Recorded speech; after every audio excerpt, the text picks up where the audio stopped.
Boa tarde. Hoje nós vamos apresentar, dentro da disciplina de Ambientes e Construções Rurais, o trabalho cujo tema é telhado e madeiramento. Essa disciplina é ministrada pelo docente professor Dário de Lisboa Fernandes Neto, e esse trabalho vai ser apresentado pelos discentes Haroldo Júnior, eu e Enzo Albuquerque. Dando continuidade, temos aqui um rápido sumário.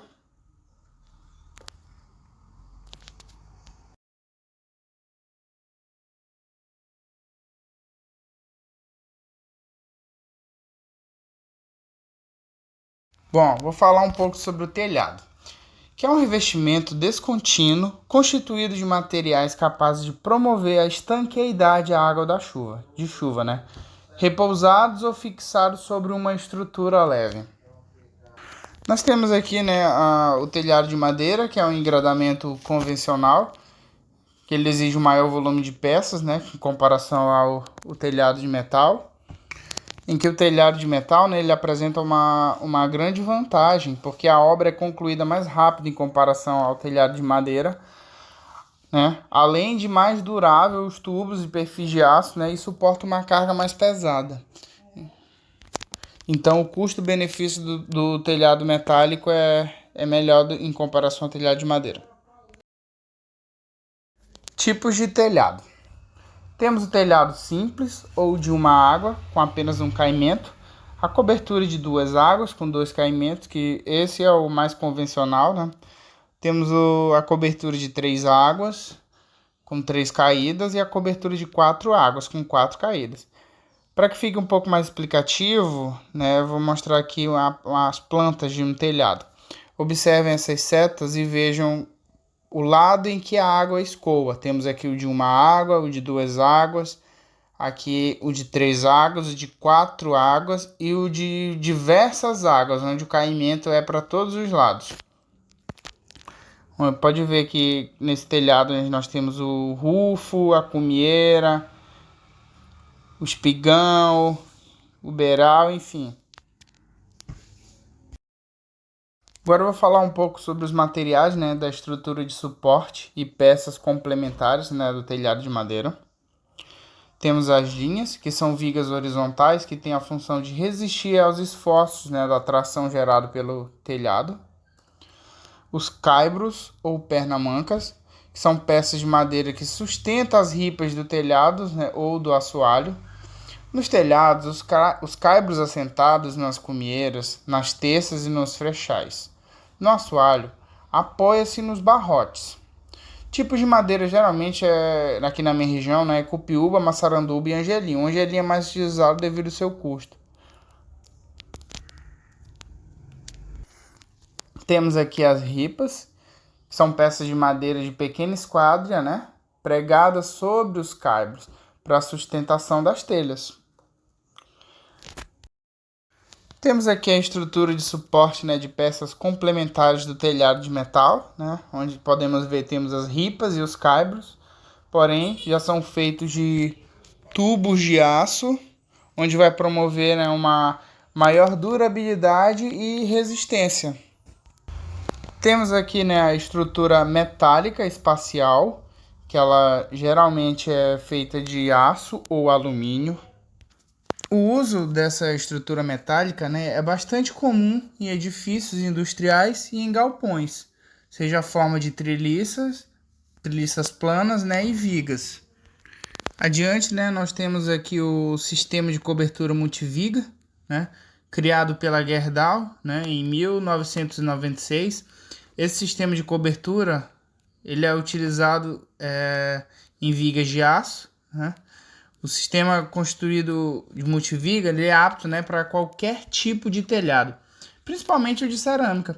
Ele pode ser utilizado em coberturas com inclinações de até 40%.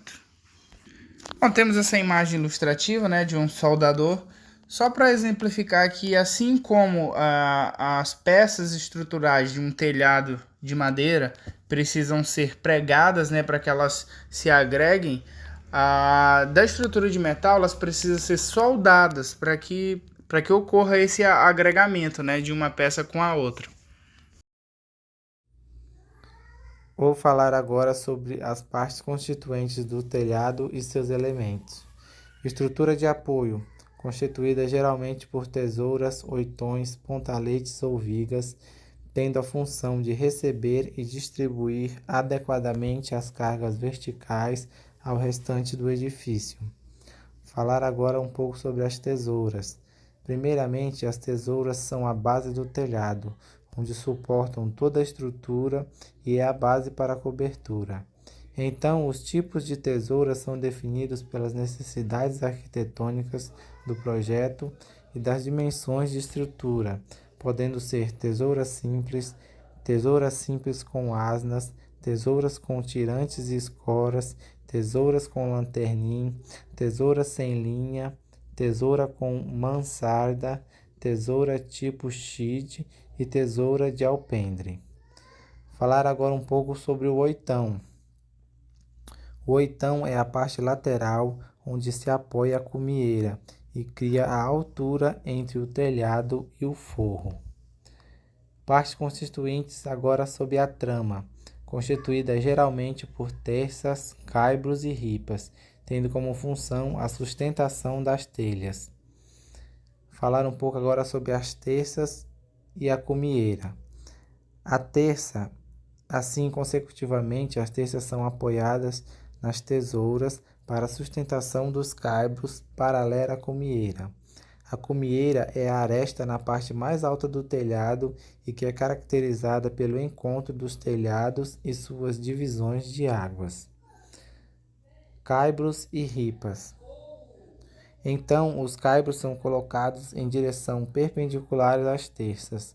São inclinados de acordo com o caimento do telhado e sustenta as ripas e a estrutura junto às terças e tesouras. As ripas são as últimas partes da trama e são pregadas perpendicularmente aos caibros. Estrutura de cobertura, espigão e rincão. O espigão é bem parecido com a cumieira. Ele é parte que divide as águas do telhado. A única diferença é que o espigão fica inclinado, enquanto a cumieira fica na horizontal. O rincão é onde acontece o encontro das águas que escorrem das partes de um telhado. É bem conhecido como calha. Partes constituintes, beiral e testeira. O beiral é a parte que vai além das paredes da casa, criando assim uma espécie de puxadinho do telhado, protegendo para que a água da cobertura não escorra diretamente nas paredes com janelas e portas. Já a testeira é finalmente o acabamento do telhado, fica posicionado abaixo das telhas e fica visível exatamente para esconder o restante da estrutura, como caibros e vigas. Partes constituintes do telhamento.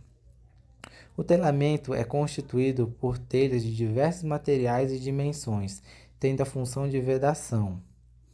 Apresentam vários tipos de telha, como as telhas de cerâmica.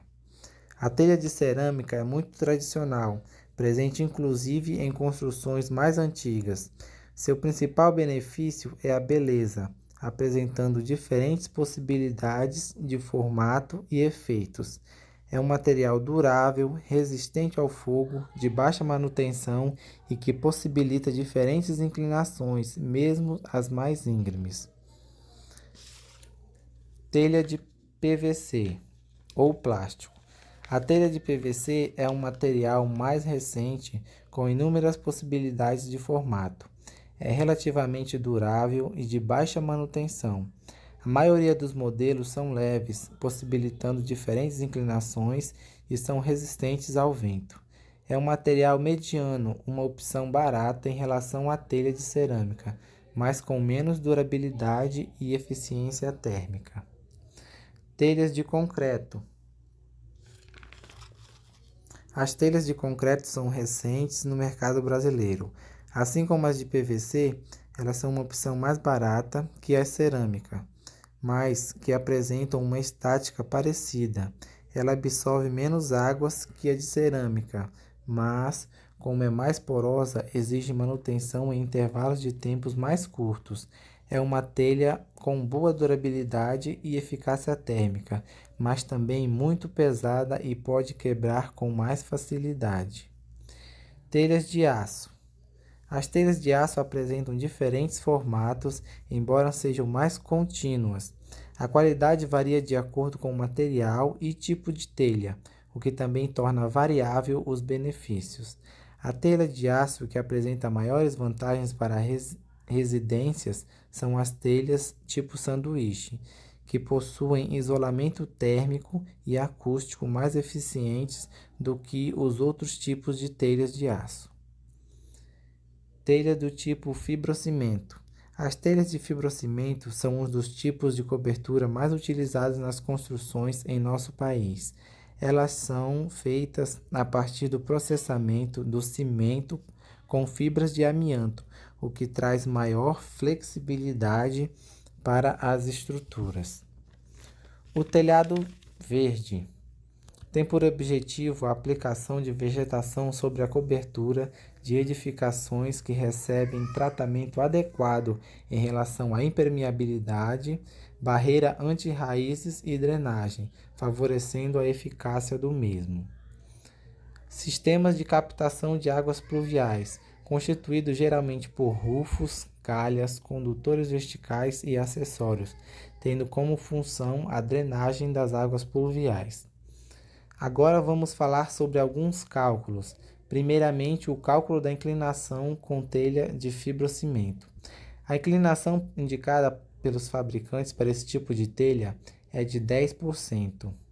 Ou seja, 10% é igual a 10 por 100 ou 10 dividido por 100. Colocando-se a unidade centímetro, temos 10% é igual a 10 centímetros dividido por 100 centímetros, ou seja, a cada 100 centímetros, 1 metro.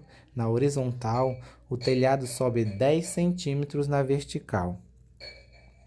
Cálculo de inclinação do telhado agora com telhas de cerâmica. A inclinação indicada pelos fabricantes para esse tipo de telha é de 30%. 30% é igual a 30 por 100 ou 30 dividido por 100. Colocando sua unidade em centímetro, temos 30% é igual a 30 centímetros por 100 centímetros, ou seja, a cada 100 centímetros, 1 metro. Na horizontal, o telhado sobe 30 centímetros na vertical. Agora temos cálculos da área do telhado. O primeiro passo é descobrir a área total desse telhado. Por exemplo, em um telhado de 10 por 20 metros, a área total é a multiplicação do comprimento pela largura. A área total, então, vai ser 20 vezes 10, ou 200 metros quadrados. Além disso, temos um fator de correção, que varia de acordo com o percentual de inclinação do telhado. Exemplo, 30% de inclinação, o fator de correção é 1,044, 35%, 1,059, 40%, 1,077. O segundo passo é descobrir a área inclinada, utilizando esse fator de correção. A área inclinada é a área total vezes o fator de correção, ou seja, 200 metros vezes 1,044, sendo a área inclinada igual a 208,8 metros quadrados. Agora, a partir dessa área inclinada, vamos calcular a quantidade de telhas para este telhado. Quantidade de telhas é a área inclinada vezes o consumo médio de telhas. Esse consumo médio de telhas é dado pelo fabricante das telhas. Ou seja, quantidade de telhas é igual a 208,8 vezes 15, que foi dado pelo fabricante. A quantidade de telhas, então, será 3.132 telhas. O indicado é adquirir 5% a mais da quantidade total de telhas para cobrir queda, recortes, entre outros. A quantidade segura para construir o telhado do exemplo acima é de 3.132 mais 5%, ou seja, 3.289 telhas. Sobre as utilizações gerais, né? São utilizados em casa, né? Em todo o geral, com várias estruturas. em currais, né, e galpões. O trabalho apresentado teve por objetivo o estudo das peças, elementos e aspectos para projetar e executar um telhado de madeira ou metal de forma correta, oferecendo assim um maior conforto térmico e visual, além da proteção de toda a estrutura que fica embaixo do telhado, né, contra as ações do vento e da chuva. A escolha correta das telhas e de todo o material a ser usado faz com que se obtenha os resultados esperados, além de uma execução sem descarte inadequado e de forma correta com os padrões estabelecidos. Muito obrigado.